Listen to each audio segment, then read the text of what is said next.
And hello and welcome back to the morning show. I'm Marshall Shore. And I'm Melissa Farley. We're here at the fabulous Arizona Center. And we have a great show lined up for you. Today, we are talking to a friend of yours. Yeah, we have Myrlin here with Phonetic Spit. That's going to be such a fun conversation. Yeah, oh so basically they work with youth ages 12 to 20 about spoken word literacy and really just teaching them how to be vulnerable and tell stories. And it's such an impactful finding their thing. voice. I mean, I think that's interesting. It was just kind of finding their voice in a world of people. So yeah. Then we've also got Samantha and one of her partners from Sierra Delta. They work with small businesses specifically on SEO and marketing that is just really, really smart for small business owners to do and to think about. They've got some great things to say about AI and, you know, the good, the bad, and the unknown. Exactly. And the importance of having marketing as part of your long-term strategy. So we've got a great show lined up. Keep it right here.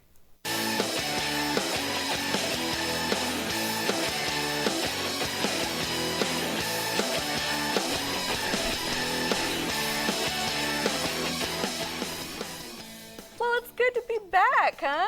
Yeah, it's great to be back in these new digs. My gosh. This is our first show in this studio, and let me tell you, we are so thrilled to be here. The views are incredible, the space is incredible, but it was hard moving in August. Oh my gosh. It was hot. It was, that was an understatement. Really hot. No, I was trying to be nice. So. There was one point, like, we were moving wagons of stuff in, and I just, like, laid on the floor, and Chris just, like, looks down at me like, please don't be dying. Are you dying? Well, I was like, are our wagons going to just melt to the pavement? Yeah. So. We didn't have that far to go. This studio is still in the Arizona Center. We're up on the 7th floor of the tower. We can actually see our old space from across the way. But what's interesting about the Arizona Center is, like, it's not just a straight path. Like, you have to, like, go around, or if we have to use the freight elevator. Now we have to go down, go over, come up. So yeah. So anyway, we're just thankful. We're happy to be here. We've got lights. We've got an amazing backdrop that is real. Yeah. So if you noticed, we got rid of the flats. We have an homage actually to one of the flats over on the side. But yeah, this is just a legit gorgeous view of downtown Phoenix that wow. Yeah. I know. It's just kind of incredible. Just be like, it's like, oh look, there's people sunbathing at the pool. I can't wait till it's Christmas time. I'm so excited for that. At nighttime, that's going to be so pretty. Oh gosh, I have to have like little rituals come over and give them like a preview of what their menu is, because they always do like a really big, like last year the menu was an album. It was a holiday album, but utilizing all the staff. Oh, cool. Yeah. That's really cool. So. Yeah, so just so you know, we're going to be doing stuff a little bigger, a little different this season. Yeah. We've got enough space in here to start doing events. So we've already been talking about some of those events. In just a little bit. We'll let you know as soon as we get something on the books. Yeah, we're going to do it. We're going to do an open house. We're going to have a party so folks could see the new space and kind of hang out with us. Right, and kind of learn about what else is going on this same floor. Yeah, so we're going to for sure be inviting any past guests that have been on the show, but if you want to get on the list to come, please let us know. Yeah. But we're also planning all sorts of different kinds of events and workshops, classes, vendor fairs, all sorts of things. All kinds of good things. The other thing is we actually have enough space here to have people come in and create things too. Right. So if you've got a film project you're working on, a commercial you want to shoot, if you want to do a photo shoot, you need a podcast studio, we've got all sorts of space now. So that's kind of cool that this can be a hub of just creative energy. We've got one little space that will be what we utilize for bands. And if you want to do something with your band in that space, you'll have kind of disco lighting effects and all kinds of things, including a smoke machine. Ooh. You can do a whole little music video in there. Yeah. So yeah, we're really pumped about this new season and all the new things we have. We want to thank everybody, though, who's gotten us to this point. Faith with Arizona Center has been incredibly kind and just And all the believed in other- us from day one. Right. I mean, all the other partners that we have here that we've done a variety of events with and things like that, Yeah. we're going to continue on doing that bigger, bolder, and better than ever. And our team, we've got Theo and Brandon back, which is awesome. Yep. Of course, if you've submitted in or sent any emails, you've probably talked to Anne, who's our incredible producer. And Marshall and I are along for the ride, And unless we're still here. you got turned You're into gonna have a to try harder clone than or that to get rid of something me. while we were away. You move locations, like, wait a minute, where'd everybody go? You're really still in China. Yeah. This is just like an AI version of That's Marshall. right. I am. Yes, this is the hologram version. Yeah. So Marshall, you did some traveling while we were on break. I did. I went to China and had an amazing experience. Yeah. Between bullet trains and eating foods, I couldn't even tell you what it was. Oh, we know. Because he would send us pictures, and I'd be like, "What is that?" He wouldn't respond. Because I don't know what it is. Yeah. I mean, it was delicious. Yeah, it looked really cool. All the food looked So, really cool. Yeah, no, I had, Yeah. had a blast. Had some really amazing cocktails. So Yeah, it was a good time. it was a very good time. Saw some beautiful historic sites. Yeah. So I went to, so originally Pat and I were supposed to go do Utah, do Zion and, you know, all those parks. And we were excited about that. And then we had to cancel it. I had a really challenging week where it was like every grandma passed away, had to put dog down. Like right. it was just like everything that could go wrong went wrong. And so we canceled our trip. And then we ended up talking about it, and I was like, I want to be by the water. I just really want to be by the water. So we decided to go stay at Carmel by the sea, and we went snorkeling in Monterey, where I thought I was going to die and actually hit a seal. Did I tell you about that? No, but the aquarium in Monterey is so The aquarium was really cool. Amazing. Oh my gosh. Pat got a little panic attacky because it's like Disneyland in there with all the people. Like there's just so many people. But I absolutely loved the deep sea exhibit and all the jellyfish. Like that was incredible. I still have footage of just sitting with my phone and all the jellyfish just kind of Yeah. swimming around because. No, and they have so many different kinds of jellyfish. Like I got upset. If you've never seen an egg yolk jellyfish, look it up. It is the coolest looking thing I have ever seen. I think I sat there for like 20 minutes and just watched these egg yolk jellyfish like swimming around. But no, when we were snorkeling, we snorkeled all over. I love snorkeling, but sometimes like when your mask doesn't work, it's really hard because like, you know, your suit's kind of meant to keep you floaty, and then you're trying to keep your head up so you don't suck in water. Right. And so I'm like struggling, you know, and Pat's all like trying to pull me, and he's not really saying why. And I'm like, why? I'm struggling with my mask. Like, what are you doing? And he's like, there's a dead seal right there. And I was like, what? So I'm like, oh God. And so I'm still struggling with my mask. Well, the seal was not dead. The seal just like pops to life, and I'm just like, ah! So that was, you would think it would be magical, like being that close to a seal, but it was just kind of scary. But we had a really lovely time. We really enjoyed. We drove up to Big Sur and nice. spent some time there. It was beautiful. So that was a nice reset for us to come back. But we're so thankful that we get to do this show. We're so thrilled to be in this new space. Yeah, we are. With a whole new energy and reinvigoration from so many. And we've already had so many folks that say, hey, I want to be on the show. We have. Yeah, it's been which great. has been great. We've been going out to events, and people come to us, and they're like, oh, you're from the morning. I feel like you. Like, I'm getting recognized now. Yeah. Like, people are like, oh, aren't you from the morning show? Yes, I am. Well, of course. It's funny because, like, I used to get recognized when I was an actor, like when I was legit, like, acting all the time. People would know who I was. And I always wondered, like, if that's what it felt like. I mean, I was, like, micro famous, you know, like not really legit famous. But, you know, you get out of the scene, and then people don't recognize you anymore, and it does kind of, like, it hurts, you know? Like, you walk into a room, and, like, nobody knows you, and you're like, ow, I remember when that wasn't the case anymore. So, anyway, I'm trying not to get too big of an ego. No, because we're gonna change all that, because we're gonna have so many amazing people on throughout this new season. It's not about us. It's really about you all. Like, it's totally about all of these businesses and all of these people that do really incredible things in our community. documenting that passion, Yeah. kind of what they're doing, and how basically local is changing the world from right here. Yeah. And we've got really cool things planned for you, like more on-site interviews. So we'll be going out to Yeah. places and doing spots with them so you can see their workspaces, or you could see, I hope, and miniature cows, Highland cows. I know. I think there might be some miniature cows in our future. Trying to make that happen. But yeah, we've got some incredible things planned.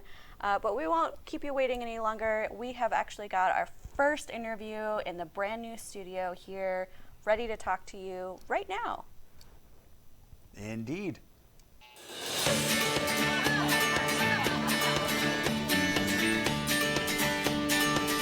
And good morning, and welcome to the morning show. I'm Marshall Shore. And I'm Melissa Farley. We are here at The fabulous Arizona. Oh I was my going to God. say brand new studio. But it's even more fabulous because we are in a brand new space. This is our first time shooting here.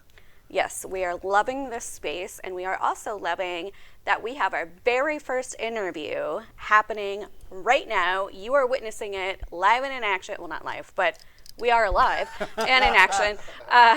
We've got Myrlin Hepworth here. He is the Executive Director of Phonetic Spit.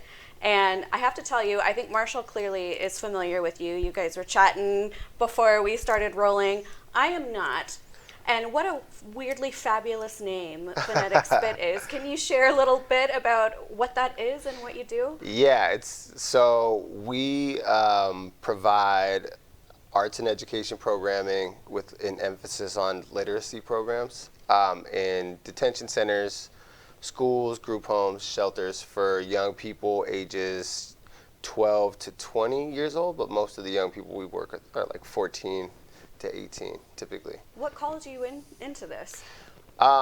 Yeah, so I started performing like poetry at like poetry slams locally, and then like on a national level when I was a youth, or I guess like a 20-year-old.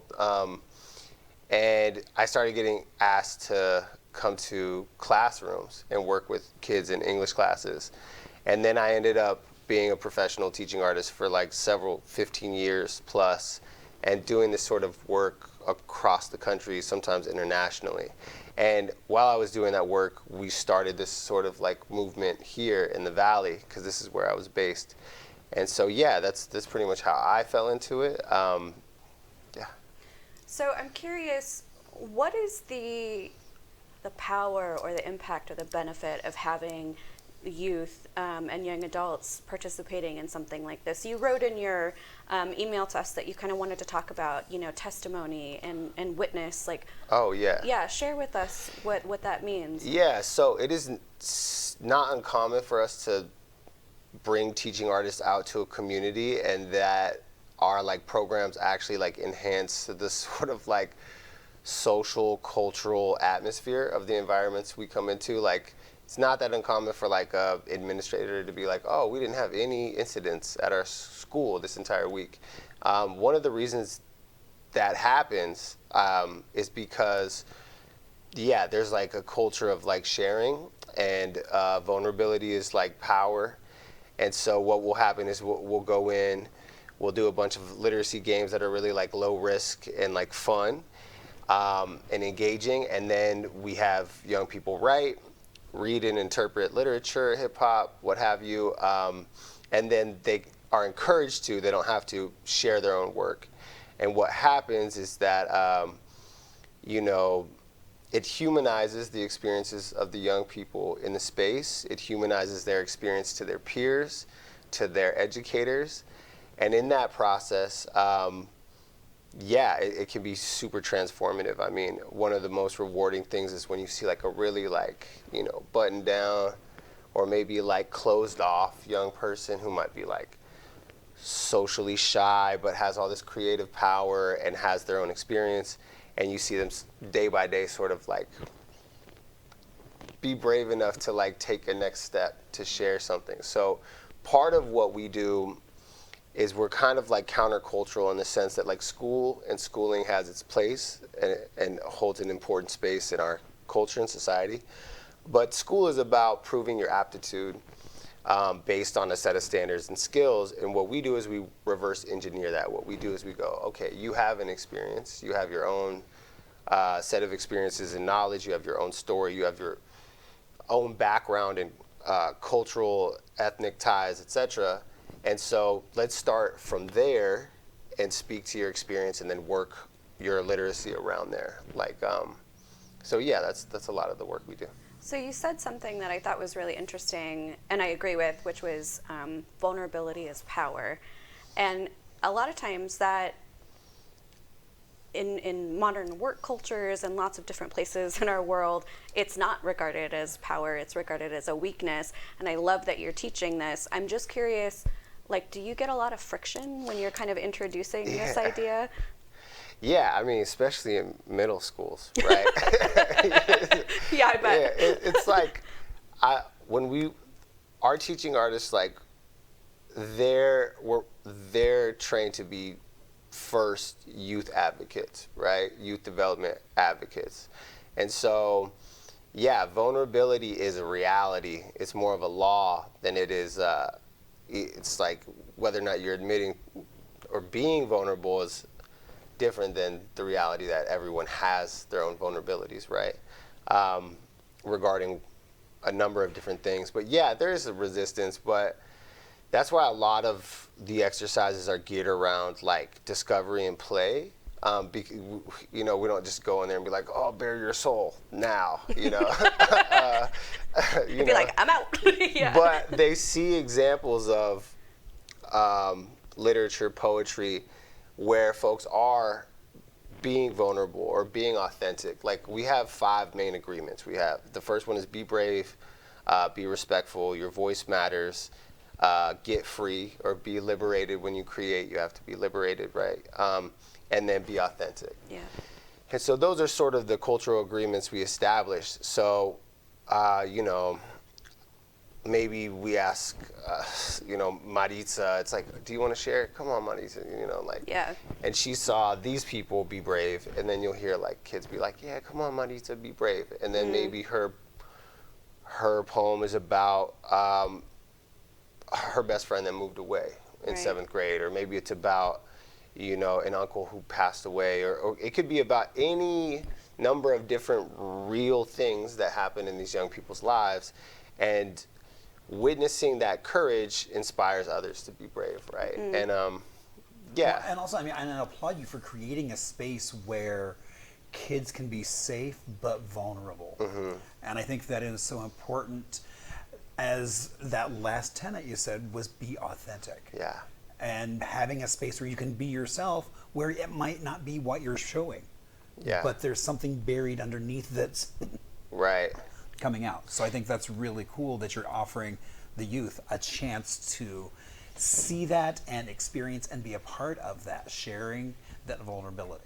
Yeah, absolutely. I think it's cool too that not only are you providing the space, but you're providing them the education, the inner awareness, and the knowledge to be able to express that. Totally. One of the things that I didn't even think about when I was a mentor for several years with New Pathways for Youth, a really wonderful organization.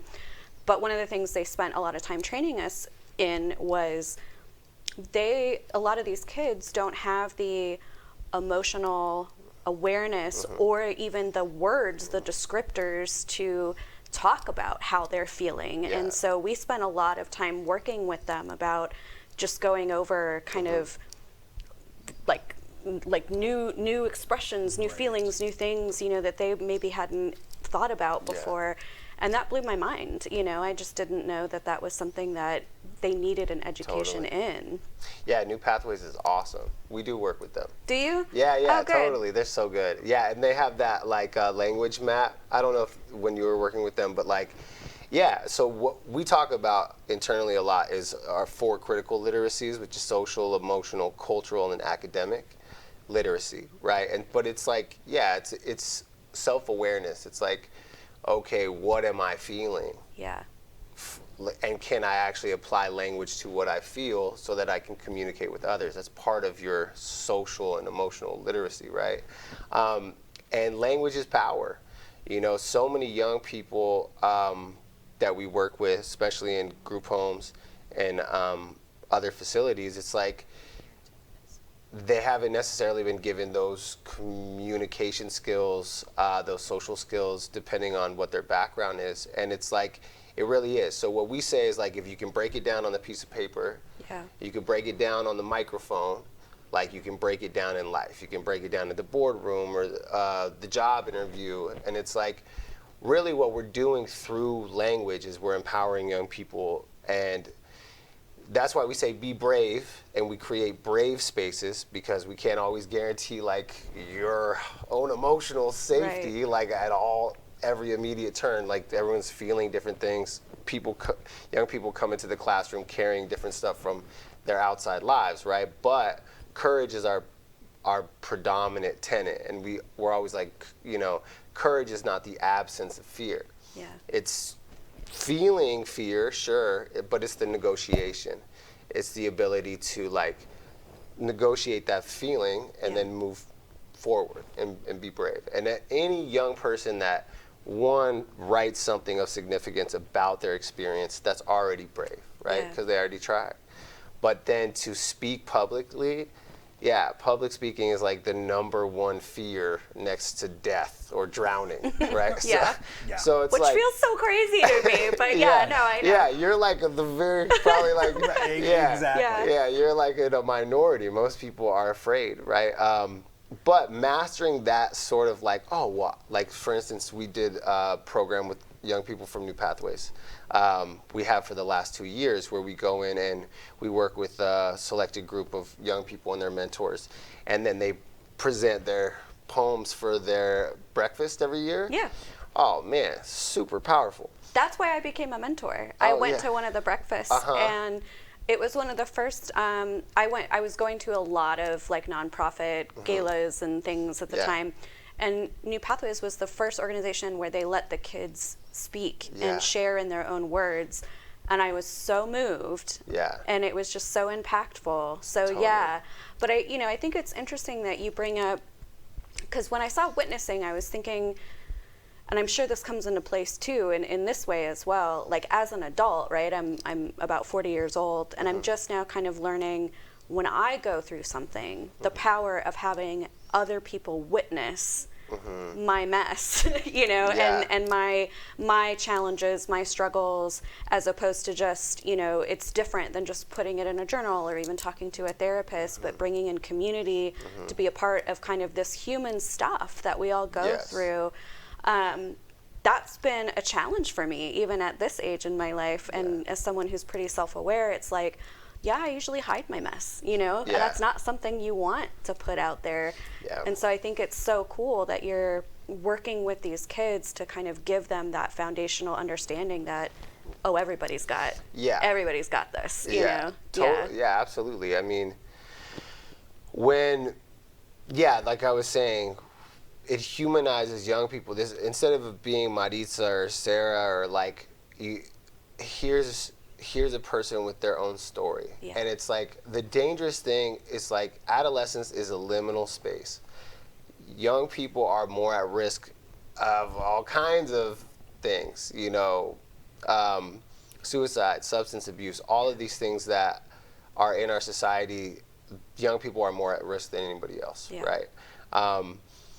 And so giving them the opportunity to speak truthfully about their experience can be very, very life-changing. It really can be. And absolutely. Like, it's interesting to watch sort of what can happen in like a week-long workshop series, because the teachers that we work with are always like, I can't believe you got Marquise to like open up, or like, their mom moved away last year and they haven't been the same, and this was like the first time we saw the student engaged. And it's because our approach is not, academic literacy is the last thing we're going to instruct towards, like it's the last priority. So it's like, we don't care about your spelling or your handwriting right now. Like, what we care is that you're gonna go and engage in the exercise, and access this like creative part of yourself. You know, as little children, we're all artists. We're all creative. We're in the yard making up voices and being little weirdos, you know. And so, but the older we get, the more we kind of start to join this assembly line of social order, and that kills some of the brilliance in each of us, which is the inner child that understands the utility of creativity. And so fostering that in young people, and then also giving them the permission to speak about what they feel they need to speak about, can be absolutely life-changing. It really can. Yeah. And so, Well, we applaud everything that you're doing, and so we're going to ask you to do two things for us. Okay. One, share where people can find out information about you, and two, well, you and your organization. Yeah. And two, what's a big ask that you have? How can we as a community support and uplift what you're doing? Yeah, so you can find us at phoneticspit.org. You can find us on all social media. And we have really big news. We recently were approved as a qualified foster care charity under the Arizona tax credit. Oh, wow. Yeah, through the Arizona Department of Revenue, yeah. Because we work with so many young people in detentions and group homes. And so that's a big deal, because every time you give to our organization, you get that dollar for dollar back on your Arizona state taxes. So it's a win-win. You know, you're going to pay taxes anyways, but you can redirect a portion of the taxes that you pay each year to an organization like ours.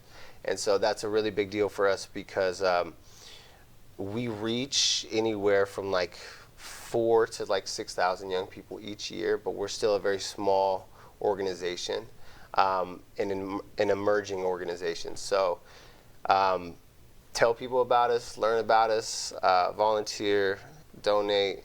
All of those things go a really long way. Okay, so your mission is to go find them and follow them, and then tell somebody that you know about what they're doing and spread the word. And I just want to take a second, because a lot of people don't know about this tax incentive, the program where what he's talking about. Yeah, you can literally make a donation to a nonprofit and then write that off, like get it back dollar for dollar, like he said. So you have that option to do that every time you go do your taxes. So and there are approved organizations that you can that you can do that through. So don't just think you can put it anywhere. Yeah. So if this is a cause close to your heart, know that you have that as an option. But thank you so much for spending time. And also, just on the tax credit thing, there's several categories. So you might be familiar with the tax credit because you give to your son's school. Sure. But you can give a certain amount in each category. Okay. So just because, so if you give. See, I didn't know that. So there's qualified charitable organizations. You might give to one of them. We are in the foster care one. So if you give to one, you can give to more. Well, great tip. That's great. That's good to know. Well, thank you so much for joining us, Myrlin. Yeah, absolutely. Yeah, absolutely love what you're doing, and hope to just see you keep expanding and growing. And we're going to be right back with more good stuff for you here on The Morning Show.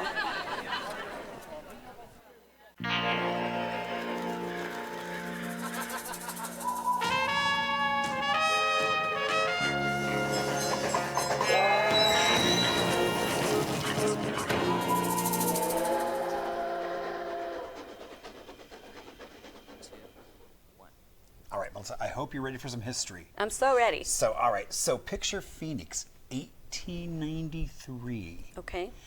It was hot, it was dusty, and it was full of people trying to figure out how to make a go of it.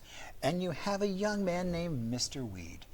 He is doing battle, but not with any criminals. It's his typewriter. It's a Smith Premier typewriter of the era, and he's typing in a court, and every time he goes to hit the space bar, he has to reach down and hit this awkward button. And so he thinks to himself, there's got to be a better way. I would think so. So he writes off to the company, and they say, oh, to retool would be far too expensive, so we can't do that. Okay. And that's kind of what he thought. But then he was like, wait a minute, I'm from Phoenix. We don't think that way at all. And he's like, I'm going to do it myself. So he went off and created a space bar that could be screwed into place, was usable for other typewriters as well by just a few things. And he got a patent for it back in 1893. And at first people said, and there you go. I love it's like this little blurb in the newspaper all about how this young man was trying to change the world through a space bar. That's a pretty important invention. And when you think about it, it's like, and the big companies were like, well, no, we can't do this. So he made his way to LA, did it, and it worked. It worked so well that suddenly his typing went from this clunky having to hit that space bar to a fluid, as people would almost say, basic touch typing. Okay. And so because of that space bar, and it was right in line with where your hand was, you kept on the home row, and you could type faster and faster. And and he also had hooked up to a counter, because at this point, a lot of those court reporters were paid by the word. Right.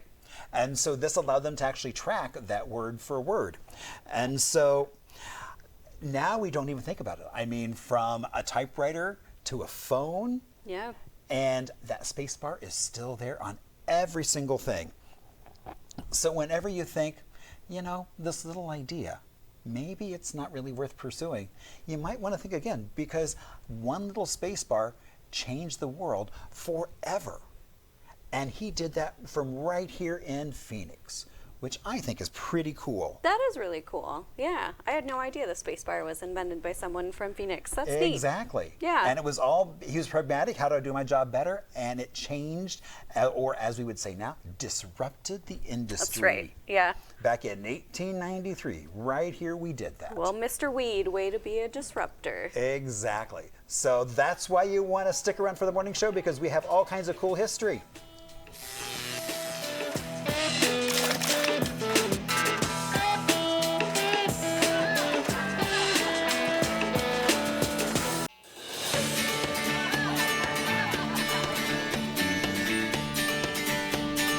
Hello, and this is the morning show. I'm Marshall Shore. And I'm Melissa Farley. We're here at the fabulous Arizona Center. Yes, we are. Yes. Still loving this new space. Oh my gosh. Digging it. In case you haven't seen for a while, we have a whole new setup. We do. We've got a really killer view, but right now, in addition to that killer view, we have got Sierra Delta marketing in. We've got Samantha and Alina. Did I say that right? Yes. Okay.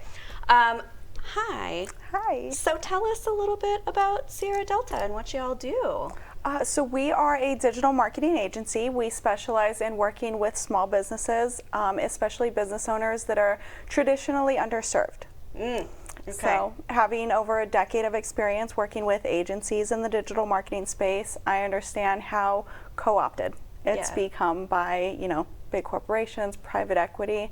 And so instead of padding their bottom line, I've set out to work with the underserved community, give them that personal touch, the agency experience at a much lower price point.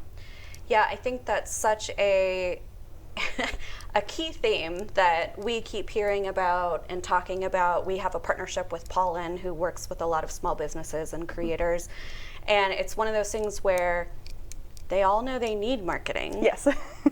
But they don't want to do it themselves, or don't just have the time to do it themselves because they're busy running a business, or they just don't feel like they have the money to be able to bring on somebody, an expert, to actually do this. So then they're hiring maybe a 17-year-old, just like, I'm good on social media. Exactly. So talk to me a little bit about how you work with these kinds of small businesses to help give them some better options. Like, what does that actually look like? Absolutely.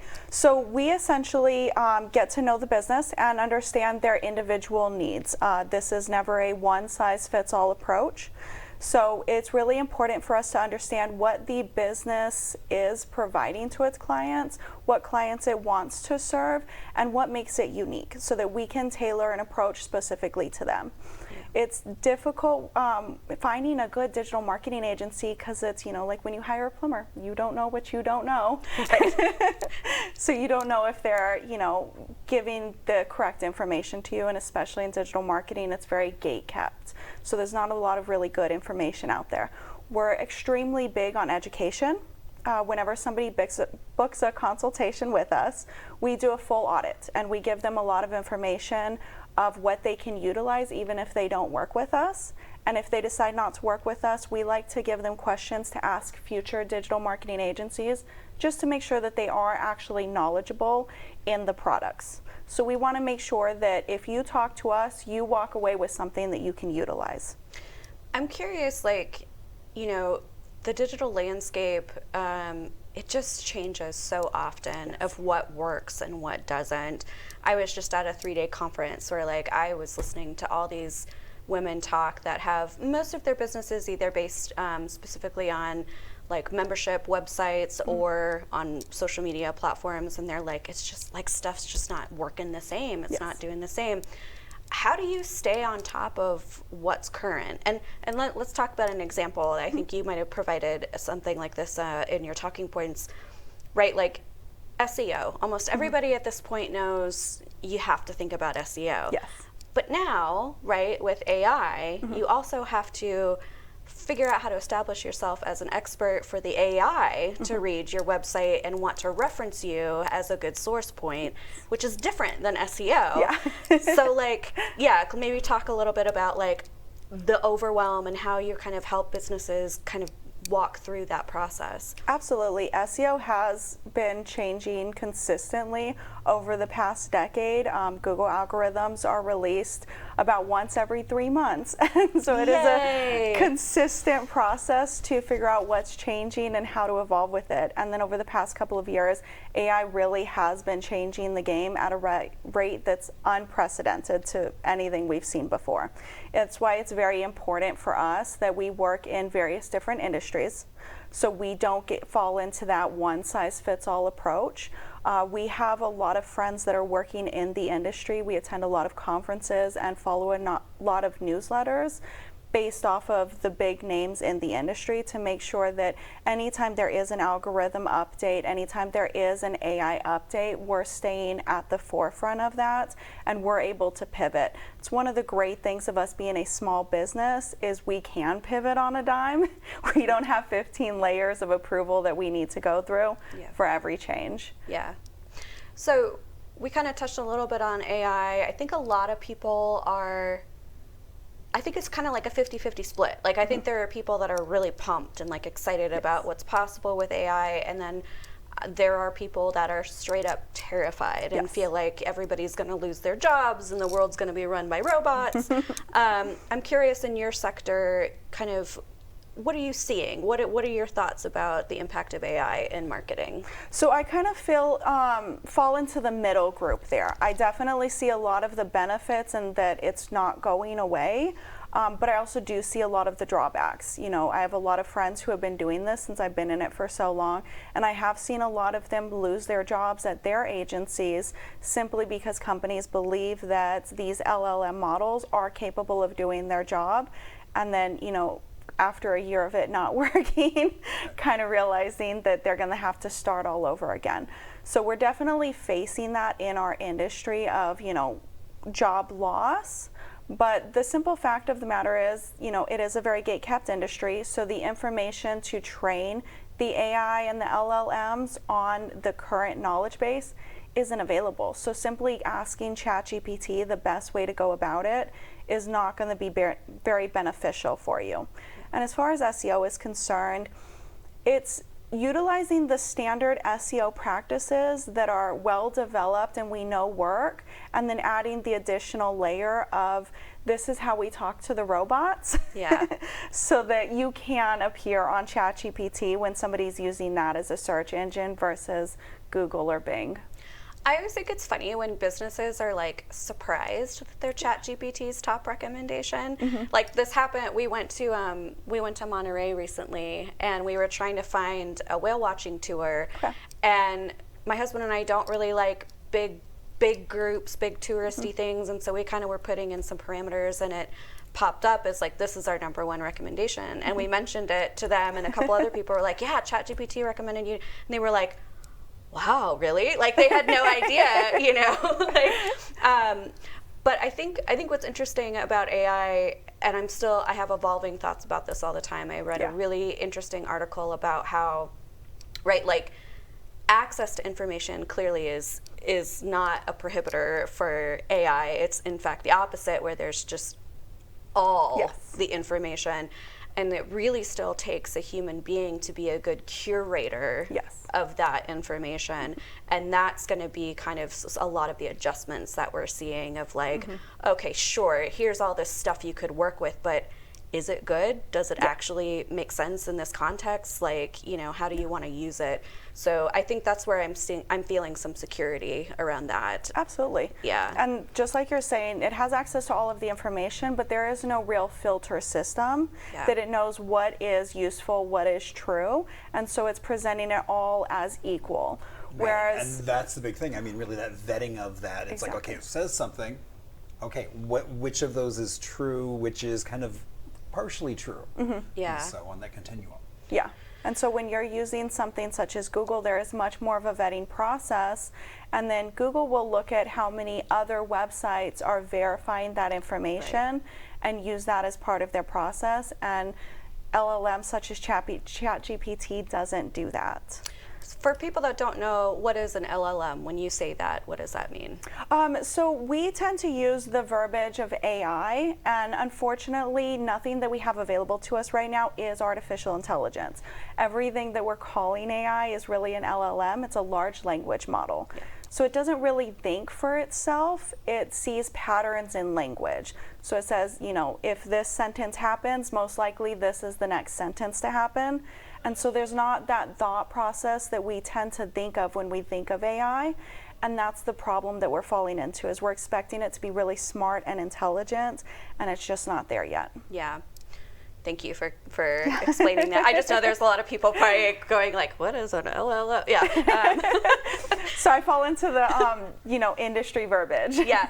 No, and I think the reason we love having experts on the show is to let people know that one, you all exist and are available to them, but two, you know, that these are things that as a small business owner you should be aware of, you know, but we don't ever want to make people feel like, well, you're an idiot because you don't know. Absolutely. You know what I mean? It's like, it's ever evolving, and even though, I mean, it's like you've got ChatGPT and Gemini, which are probably the most used, they're not the only ones, and so there's a myriad of, and there's always new ideas or things popping up in them, and they're all tweaked a little differently. Exactly. It's like you were saying, it's more of a tool. It's not there to replace anybody. It's, here is another tool for us as humans to use to grow and evolve.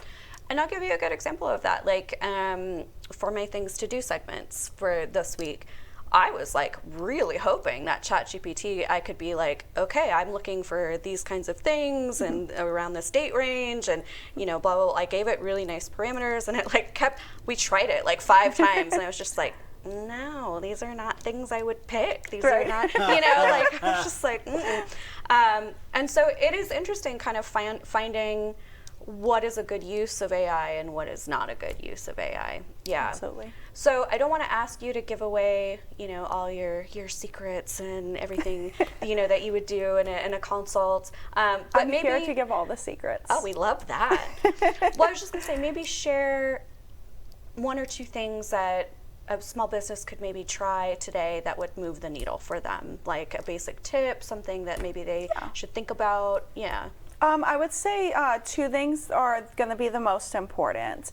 And it seems a little scary at first for some business owners, but it's simply just finding where to do it. A lot of business owners for their websites neglect adding all of the title tags and meta descriptions for their web pages. This is essential foundational SEO. So making sure that you know what that page is targeting and adding a title tag and a meta description. This is essentially, those 2 things are what you see when you Google something. So making sure those are in, and then also adding an alt text to every image on your website. This is crucial to make sure that the website is ADA compliant. Yeah. I know. I'm thinking about all the times I've left alt text blank, and I'm like, and then, I don't do that. I don't do that. Exactly. And No, I know, you're right. I'm like, oh. Okay, so let's share where people can find you, how they can work with you, and then maybe share a little bit about who your ideal client is. Who are you looking for? Who are you hoping to connect with and provide services to? Absolutely. Our website is sierradeltadigital.com. You can book a 50-minute consultation with us where we do an audit of your online presence and give you that information that you can utilize.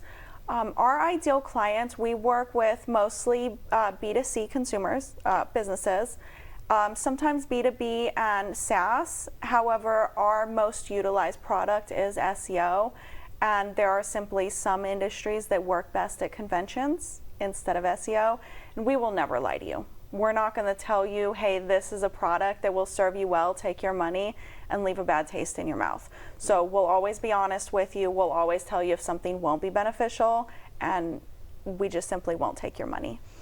We love straight up people. Yeah, I think that's amazing, because that's something that business owners do worry about is, especially if you're a small business owner, every dollar counts. Yes. And so it's like you don't want to make a spend and realize, well, I didn't actually get any value from that, or that wasn't actually a good fit for me. So absolutely. I love that you say that straight up. I also love on their banner, I was like reading it and it was like, is your marketing out of date? And like I just turned to Marshall and I was like, yeah, probably. Like, it's a good trigger, Like, yeah, it probably is. Well, thank you so much for sharing some really great knowledge for small business owners. We have so many small businesses that come onto the show, and I know that watch the show, and so there's such a great resource for you. Definitely take advantage of that free consultation if this is something that you've been thinking about. Seriously, don't wait. And we appreciate you watching an episode of The Morning Show. You can find us at onthemorningshow.com and Instagram at On The Morning Show. Indeed, at On The Morning Show. It's been a while since we've done this. Know. I was like, what am I saying? I don't know.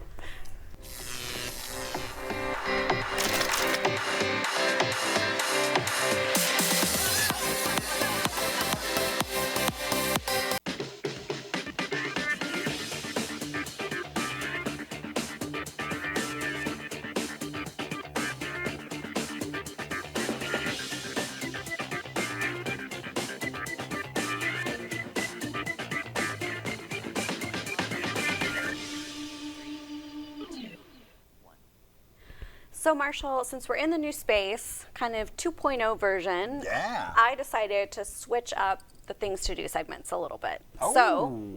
So we are doing themed segments now, and so we're going to be talking some arts and culture for one of our things to do segments, kind of weird and wonderful, the unique and unusual for another segment. We'll have some family friendly ones, and you'll kind of see. We'll do one kind of each day. And the other thing is we realized that we weren't giving you much time to plan. So the events were happening like that day or tomorrow. And so now we're kind of looking ahead a little bit and giving you a week or so to plan out maybe what you'd like to do. So this first one is a big deal in Phoenix. As you know, we have one of the largest Comic-Cons in the country, but kind of on that same vein. Fan Fusion. Well, they're all Comic-Cons, but yeah, ours is called Fan Fusion. That one's branded, so I think we have to pay royalties now that you've said it how many times? They're all cons. But it is one of the largest in the country, which is pretty impressive, especially last year. Well, this year, I guess, was huge. I mean, I was blown away at how many people attended that. But in the same vein, we've got Sabaton Con happening, and it's actually right down the way across from us. It's happening at the Sheraton at downtown Phoenix, which is off of 3rd Street. And this is the largest anime expo, basically, in Arizona. Yeah. So it's all things anime, gaming, cosplay. There's going to be tons of panels, tons of workshops. There'll be contests. As you can see on the screen, they've got tons of guest appearances. That's not even all of them that they've got lined up. So if you were at all in anime, which is really starting to make an impact in mainstream culture. There are so many people that are into anime now than, you know, back in the day. then this is where you want to be Labor Day weekend. So it actually kicks off on Friday. They're taking advantage of that, Of the 3-day that weekend. holiday weekend. Yeah, so it's all those days. So that's pretty cool. You can attend SabatonCon and dress up or just walk the expo floor, go shopping. It was so funny. I took my mentee there a couple of years ago, and she just got so overwhelmed at how much stuff there was. So we had to we would walk an aisle, and she'd look at stuff, and then we'd take a break and have a soda, because it's a lot. Right. So yeah, fun weekend for Very cool. for anime folks. Okay, on the kind of I don't know, more austere side. Not really. It's just more With a little shimmy. A little shimmy, yeah. Okay. We're doing jazz. We're doing some jazz at the Nash. Yeah. Oh, nice. Oh, again, right up the street. The Right Nash. up the street, yeah. So the Yeah. Nash is an amazing jazz club. They actually have free Thursday live jazz for a happy hour event, and this upcoming Thursday on the 28th, it's going to be featuring Delphine Cortez and Joel Robin on the piano, and then there'll be a jam session right after that with Charles Lewis and his trio.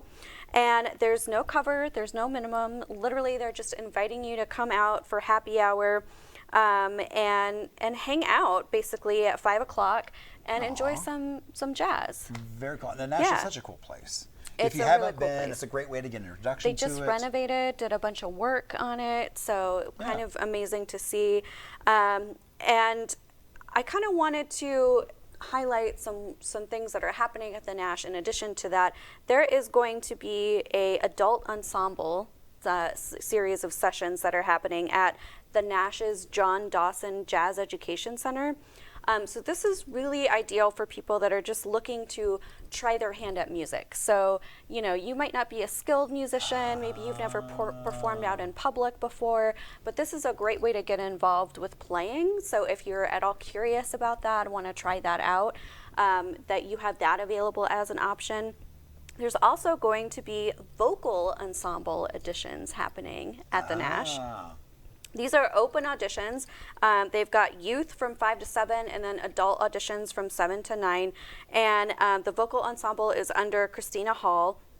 And it's, again, just kind of perfect for people that are looking to get involved with singing and getting their voice out there. So you might want to check with the Nash. Sometimes there are costs associated with auditioning just to make sure that you're actually serious and are planning on showing up.